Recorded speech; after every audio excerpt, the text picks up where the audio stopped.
Tyler Turley, a sophomore out of Hobart, took 5th here last year at 145, was a semi-state qualifier last year, currently ranked 11th in the state by IndianaMat.com, is ranked number 2 on the East Chicago semi-state rankings, and he's going up against Cole Cervantes out of Griffith, a senior, took 3rd here last year at 145, was a semi-state qualifier last year, currently ranked 16th in the state at 152 and number 3 in the East Chicago semi-state ranking. So we got 16th in the state, Cervantes, going up against number 11 in the state, Turley from Hobart. This should be a solid match right here. I know these guys battled last year, and they should see each other quite a bit this year too. Every championship on back number 2. Yeah, Turley, as we talked about, an outstanding football player, made a huge impact for the Brickies defense this last year. Tyler Turley.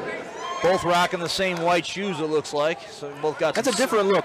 Yeah, you don't see that too often. But you know, every year there's a new shoe that comes out that's usually the, one that's in style. So Cervantes in on a low single. Turley fighting it off right now. It's going to be a stalemate. Cervantes is a senior for Griffith. He's currently 6-0 on the season, 94 at 18 on his career. He's a 2-time conference, 2-time semi-state qualifier, 2-time Lake County champ. Fighting wrist control right now. Turley is a sophomore. He's currently 4-0. Going for a nice little slide by there. He's 41-7 for his career. These guys got both the same type of style here. Both very active with their arms. Yeah. Same shoes, same movement. Again, these guys have wrestled quite a bit in the past, so they know, what's going on here. We got some Cole Cervantes fans watching. You can let us know where you're watching from. Comment on our video at facebook.com/regionsports.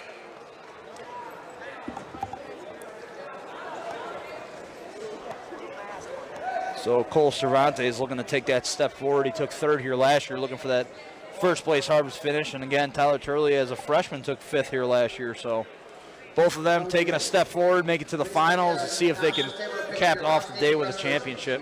There's another low single by Cervantes, right to the double, but Turley's got a nice whizzer in. Defensive, that's a nice job by Turley. Cervantes was in deep on that shot, and Turley threw in that whizzer and didn't let it go and was able to get out of it. There's an ankle pick. Let's see if he can finish that.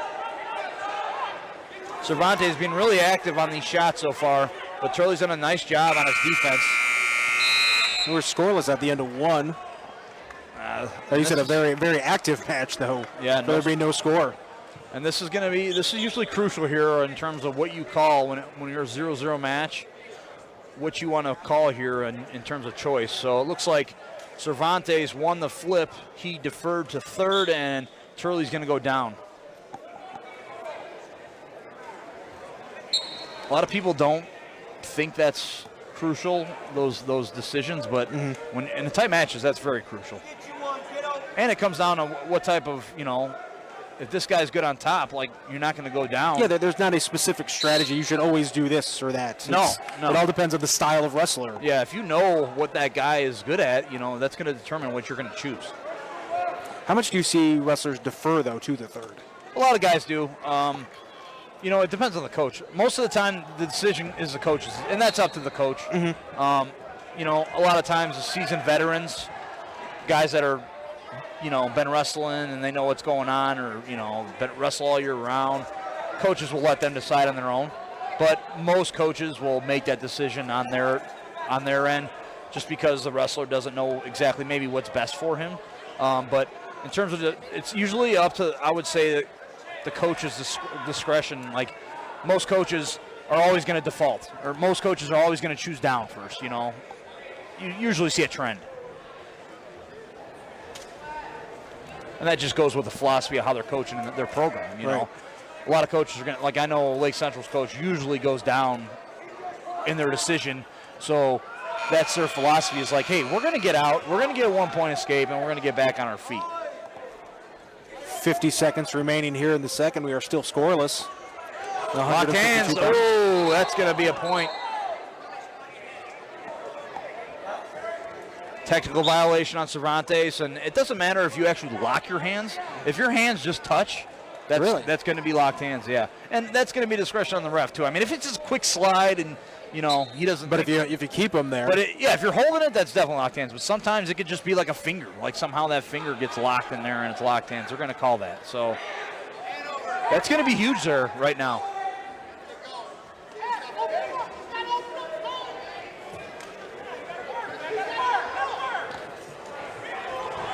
So 1-0, 30 seconds left. Tyler Turley's up 1-0. And as a coach, when you choose down and you get ridden out for a whole period, it's kind of frustrating. If you're going to choose down, you expect your wrestler to get up and get out and get that escape point. So that just shows you how good, though, Cervantes is on top, riding tough here.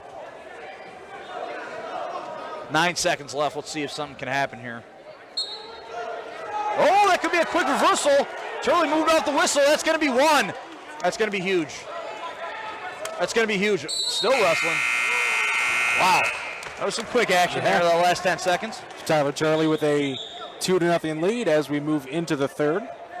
Cervantes can choose down now, so that. Hey, here's where deferring. Yep. Comes into play, so it gives him the upper advantage in terms of choice. So he's going down. You're going to expect to see him get an escape here, a reversal. Turley trying to just hold on there with that leg in. He's got that crossbody right in. Another way to get out of that right here is it's called a knee slide. He's going to try to bring that knee to his head almost. Try to get his leg out.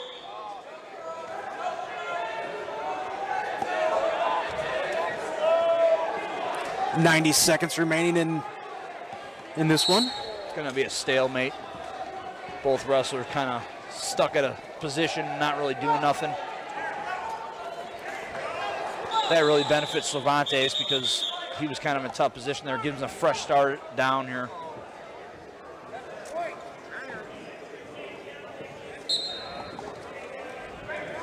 There's some movement off the whistle. Cervantes gets 1 point escape. 1:20 left. Tight match, 2-1 Turley right now.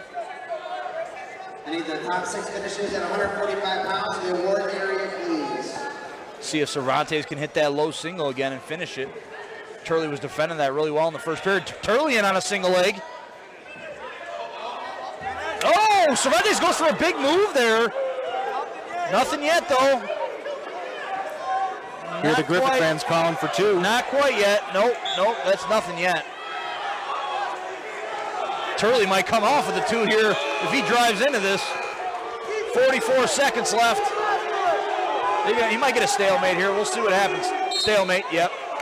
That's going to be beneficial for Cervantes. I think at first he started out in good position, but then Turley really defended that and came out in a better position.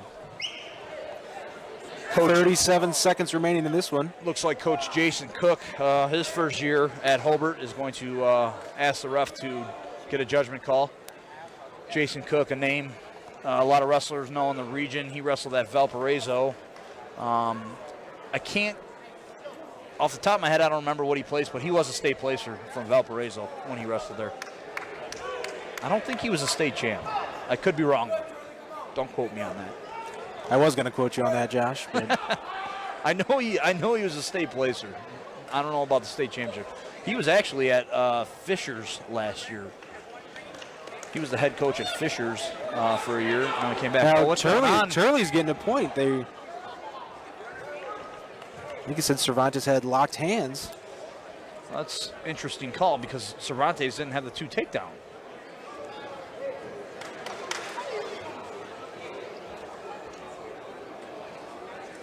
I can't really hear what they're calling down there, but Turley got the point. Yeah.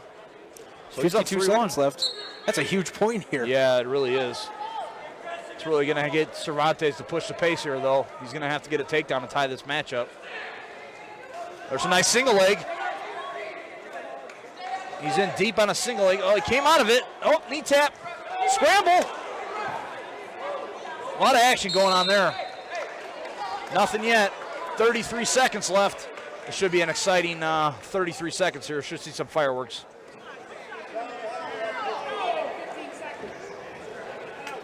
Want to thank Kent Moore. Said Coach Cook was a state champ, 2-time runner-up. Yeah, well, corrected me. Thank you very much, Kent. Thanks for watching. Thanks for chiming in, letting us know. I knew he was a solid wrestler. Obviously, a lot better than I thought.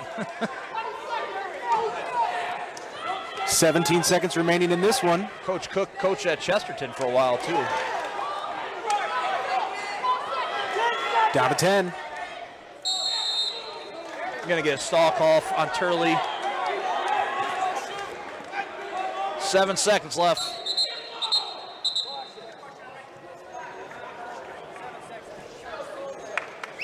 You're going to put 7 seconds back on the clock.